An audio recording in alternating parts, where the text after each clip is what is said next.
जय हिंद बच्चों, कैसे हैं आप सब लोग। आशा करते हैं आप लोग बढ़िया होंगे। तो आज का सेशन ज़बरदस्त होने वाला है, क्योंकि आज के सेशन में हम लोग देखेंगे क्लास 12 हिंदी के जो सब्जेक्टिव प्रश्न हैं, 50 नंबर वाले जो सब्जेक्टिव प्रश्न हैं, उसके इम्पोर्टेंट प्रश्न जो कि कल के एग्जाम में आप लोग को छपेंगे। ठीक है, तो देख रहे हैं आप लोग कि अंतिम प्रहार, संपूर्ण रिवीजन एंड गेस क्वेश्चंस, जो भी हमारा गेस क्वेश्चन है उन सभी क्वेश्चन को आप लोग के लिए लेकर के आए हैं। तो आज के हम टॉपिक में क्या क्या देखेंगे, तो आज के टॉपिक में देखेंगे बाबू निबंध लेखन 8 नंबर के लिए, पत्र लेखन 5 नंबर के लिए, व्याख्या 8 नंबर, संक्षेप लेखन 4 नंबर और क्वेश्चन आंसर 25 नंबर, शॉर्ट और लॉन्ग मिला करके। ठीक है, तो चलिए शुरू करते हैं। सबसे पहला हमारा जो टॉपिक है वो है निबंध लेखन, कि हमको कौन कौन से निबंध लेखन एग्जाम में तैयार करके जानी है।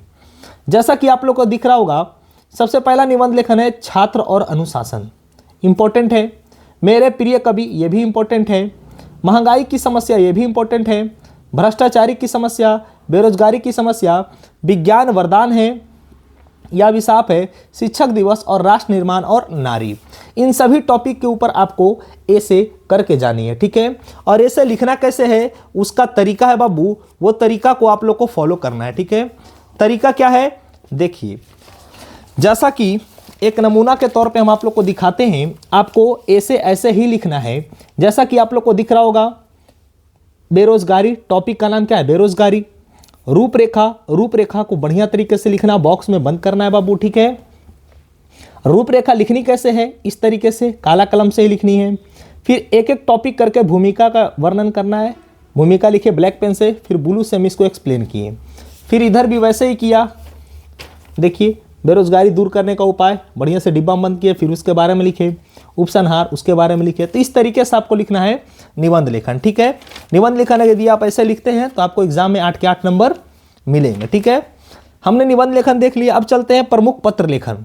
पत्र लेखन हमको कौन कौन से एग्जाम में पढ़ के जानी है, जिसके लिए हमको 5 नंबर दिए जाएंगे। सबसे पहला पत्र है, प्रधानाचार्य के पास एक आवेदन पत्र लिखे जिसमें विद्यालय में खेल सामग्री उपलब्ध कराने का जिक्र हो।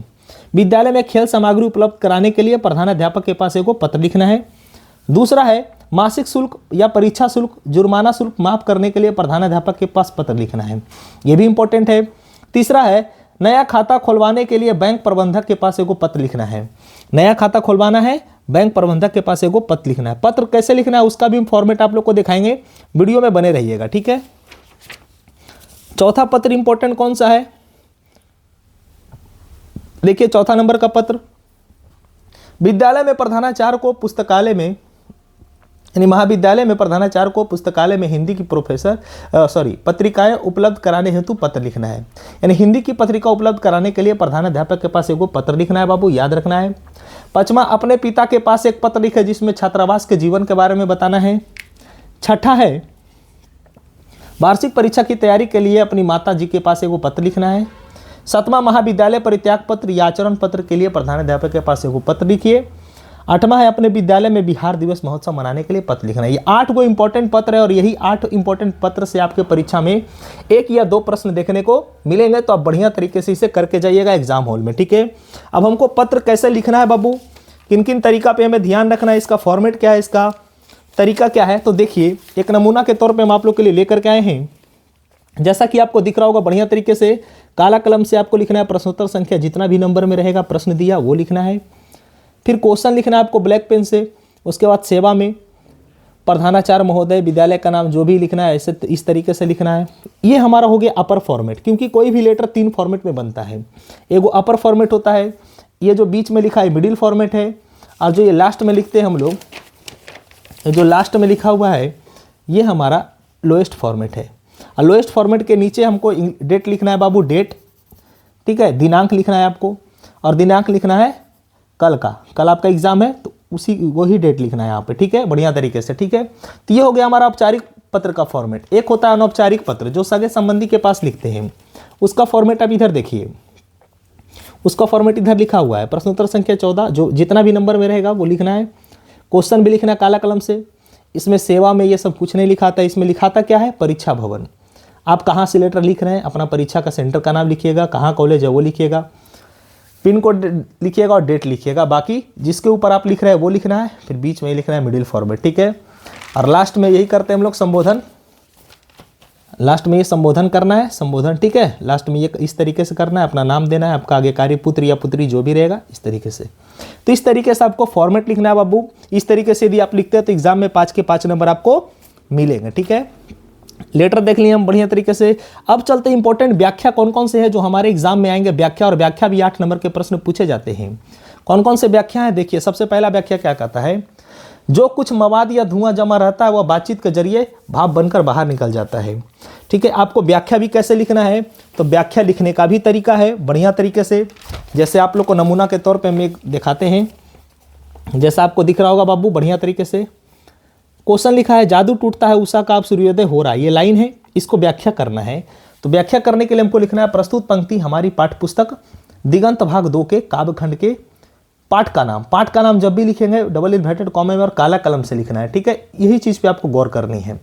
पाठ से लिया गया जिसके लेखक का नाम लिखना है सिंगल इन्वर्टेड कॉमा में और ब्लैक पेन से, ताकि ये चीज़ हाईलाइट हो जाए। ये दोनों चीज़, पाठ का नाम और लेखक का नाम, ताकि एग्जामिनर का नज़र इस पे जाए बाबू, ठीक है। और वो आपको बढ़िया विद्यार्थी समझे और नंबर बढ़िया तरीके से दे, ठीक है ना, इसीलिए, ठीक है। हो गया। तो इस तरीके से आपको बढ़िया तरीके से बनानी है व्याख्या, ठीक है। चलिए दूसरा क्या है, सच है जब तक मनुष्य नहीं बोलता नहीं तब तक उसका गुण और दोष प्रकट नहीं होता है, दूसरा व्याख्या है। तीसरा, जाड़ा क्या है, मौत है, और निमोनिया से मरने को मुरब्बे नहीं मिलते, ये तीसरा व्याख्या इंपॉर्टेंट है। जिस पुरुष में नारीत्व नहीं वह अपूर्ण है, ये चौथा है। नहीं फौजी वहाँ लड़ने के लिए नहीं फौजी वहाँ लड़ने के लिए गए हैं, वो भाग नहीं सकते, जो फौज छोड़ के भागता है उसे गोली मार दी जाती। 5 हो गया। इधर चलते हैं आगे। छठा व्याख्या देखिए बाबू, छठा व्याख्या कौन सा इंपॉर्टेंट है, मित कथन में अति कथन से अधिक शक्ति होती है। 7वां, भोजन करी नंद अचमन लीन हो मांगत सूर्य जुठानिया, ये छठा है, 7वां है। 8वां, आपुन खात नंद मुख नावत सोच छवि कहत ना बनिए। ये सभी इंपॉर्टेंट व्याख्या यहाँ पर जो लिखा हुआ है बाबू, ये सब इंपॉर्टेंट व्याख्या है। आप लोग इसे जरूर पढ़ करके एग्जाम हॉल में जाइए, ताकि आपके एग्जाम में प्रश्न आए तो गलती नहीं हो, ठीक है। ये सारे इंपॉर्टेंट व्याख्या है, देखिए, ठीक है। ये सारे व्याख्या इंपॉर्टेंट है, एक बार आप इसे बढ़िया तरीके से पढ़ लीजिएगा, ठीक है ना। धीरे धीरे करके आप लोग पढ़ लीजिएगा कौन कौन से इंपॉर्टेंट है, और इसे आप लोग कर करके जाइएगा, ठीक है। और भी है, टोटल 20 व्याख्या इंपॉर्टेंट है। जैसे 19वां नंबर कहता है, सूर कभी सुनी कौन कभी जो नहीं सिर चालन करे। 20वां, जब देश के भाग का निर्माण हो रहा है तो व्यक्तियों के भाग को पूर्णतः भुला देना चाहिए। 20 इंपॉर्टेंट आपका व्याख्या है, यही 20 इंपॉर्टेंट व्याख्या से आपके एग्जाम में 2 से 3 व्याख्या छप जाएंगे, और बनाना होता है 2 ही बाबू, ठीक है। अब चलते लघु उत्तरीय प्रश्न की ओर। लघु उत्तरीय प्रश्न आप लोग देख रहे होंगे, यहाँ पर दिख रहा होगा बढ़िया तरीके से, ये सभी इंपॉर्टेंट है बाबू, ठीक है। कौन कौन से हैं, गांव के घर पाठ में पंच परमेश्वर के खो जाने को लेकर क्यों चिंतित है, इंपॉर्टेंट है। सड़कों को क्यों सींचा जा रहा है, हारजीत पाठ के अनुसार बताइए। लोहा क्या है, इसकी खोज क्यों की जा रही है। अधिनायक या हरचरना कौन है, कवि मुक्तिबोध ने सितारों को भयानक क्यों कहा है। माँ के लिए अपना मन समझाना कब कठिन और क्यों होता है। यही सब इंपॉर्टेंट है, ठीक है। तो ये सब बढ़िया तरीके से आप लोग पढ़ लीजिएगा, और ये सारे प्रश्न को आपको करके एग्जाम हॉल में जानी है, ताकि यदि प्रश्न आए तो आप लोग बढ़िया तरीके से बना दे, ठीक है। और भी है इंपॉर्टेंट लघु उत्तरीय प्रश्न, और भी इंपॉर्टेंट है। देखिए 11वां नंबर प्रश्न, तुलसीदास सीता से कैसी सहायता मांगते हैं। कृष्ण खाते समय क्या क्या करते हैं। जैसी रचित पाठ में कलंक, काच और कंचन से क्या तात्पर्य है। ये सब इंपॉर्टेंट है। रक्त की लई का क्या अर्थ है। जहाँ भय हो वहाँ मेधा नहीं हो सकती। पाठ के आधार पर जीवन क्या है। ये सब इंपॉर्टेंट प्रश्न है जो इधर लिखा हुआ है बाबू, ये सारे प्रश्न इंपॉर्टेंट है। 25 प्रश्न इधर लिखा हुआ है, बढ़िया तरीके से आप लोग इसे देख करके जाइएगा, ठीक है, कोई दिक्कत। चलते हैं अगला।